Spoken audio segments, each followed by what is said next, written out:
ខ្មែរអើយចូលចាំទាំងថាតាមសៅវតាជាខែមរាធ្លាប់តែទឹកដី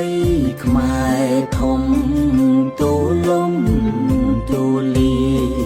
សពសាយរុងរឿងគេអាយតែលើកដំកើងដំកល់ជាតិយើងចាត់តុងឡើងជាជាតិច្បង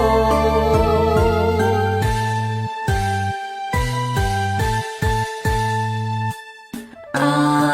រៀងធោខ្ពងខ្ពស់ឆាតឆាយបានចេញសពសាយក្រុមទើទាំងឡាយចង់បពីសាសនាសិល្បៈចំឡាក់វិចិត្រគំនិតសិក្សាដនត្រីទស្សនវិជ្ជាព្រះពុទ្ធសាសនាជាគោលការណ៍ខ្មែរផ្សាយទៅ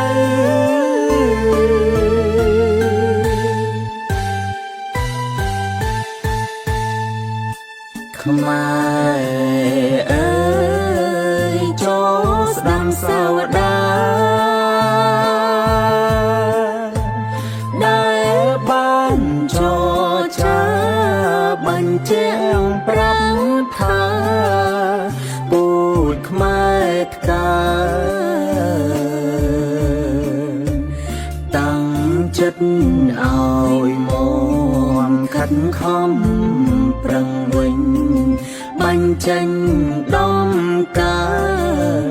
ដំឡៃនៃជាខ្មែរយើងឲ្យបាន